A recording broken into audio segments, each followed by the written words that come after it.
আমাদের সদস্য সচিব হিসেবে দায়িত্ব পালন করবেন এই নারী শক্তির মাহমুদা আলম মিতু, ডক্টর মাহমুদা আলম মিতু।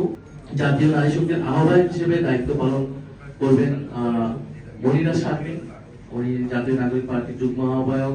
আমাদের সংস্কার কমিশনে উনি কাজ করেছেন। আমাদের মা বোনরা যারা জুলাই গণঅভ্যুত্থান এই নির্বাচনে অংশগ্রহণ করেছিল, তাদের পাশে দাঁড়ানো, তাদের পক্ষে কথা বলা, তাদের নিরাপত্তা নিশ্চিত করে, এটা আমাদের প্রত্যেকেরই দায়িত্ব। জুলাই গণঅভ্যুত্থানের অন্যতম ফেস আমাদের, যিনি সবাই নির্যাতিত হয়েছিলেন গণঅভ্যুত্থানের জন্য পক্ষে অংশগ্রহণ করার জন্য এবং পরবর্তীতে জাতীয় নাগরিক পার্টিতে গুরুত্বপূর্ণ ভূমিকা রেখে এসেছেন। আমাদের সদস্য সচিব হিসেবে দায়িত্ব পালন করবেন এই নারী শক্তির মাহমুদা আলম মিতু, ডক্টর মাহমুদা আলম মিতু। উনি আজকে অসুস্থ থাকায়, অপারেশন হয়েছে, অসুস্থ থাকায় আজকে উপস্থিত হতে পারেনি। উনিও জুলাই গণঅভ্যুত্থানে ডাক্তার কমিউনিটি থেকে অংশগ্রহণ করেছিলেন, পরবর্তীতে পার্টিতেও গুরুত্বপূর্ণ ভূমিকা রেখেছেন এবং এবং ওনার বিরুদ্ধে প্রচুর যে ধরাধরি, প্রচুর সাইবার বুলিং হয়েছে নানা ধরনের মত প্রকাশের কারণে। আমাদের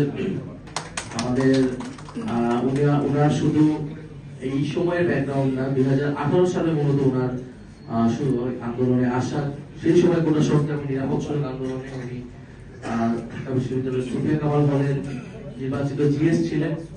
ফলে এবং আমাদের জাতীয় নাগরিক পার্টি সহ আমাদের যুব শক্তি এবং এর বাইরে সংগঠনের বাইরেও যারা যে সকল নারীরা রয়েছেন আমাদের, তারা এই জাতীয় নারী শক্তির সাথে যুক্ত হবেন। তারা অতি শীঘ্রই পূর্ণাঙ্গ কমিটি করবেন এবং নারী শক্তির যে ঘোষণাপত্র এবং লক্ষ্য উদ্দেশ্য, সেই গঠনতন্ত্র, সেটা প্রণয়নে ওনারা কাজ করবেন এবং সারা দেশের নারীদেরকে আমরা জাতীয় নারী শক্তির জন্য শুভেচ্ছা রাখছি। জাতীয় নারী শক্তি যাতে বাংলাদেশে নারীদের পক্ষে একটা শক্ত অবস্থান, শক্ত লড়াই তৈরি করতে এবং নারীদের বিশেষত কারেন্ট ইস্যুগুলো যেগুলো আছে, সাইবার বুলিং এবং নারীর প্রতি যে সহিংসতা, এটার প্রতিরোধে তারা যাতে একটা দৃঢ় অবস্থান রাখতে পারে। আমাদের মা বোনরা যারা জুলাই গণঅভ্যুত্থান এই নির্বাচনে অংশগ্রহণ করেছিল, তাদের পাশে দাঁড়ানো, তাদের পক্ষে কথা বলা, তাদের নিরাপত্তা নিশ্চিত করে, এটা আমাদের প্রত্যেকেরই দায়িত্ব।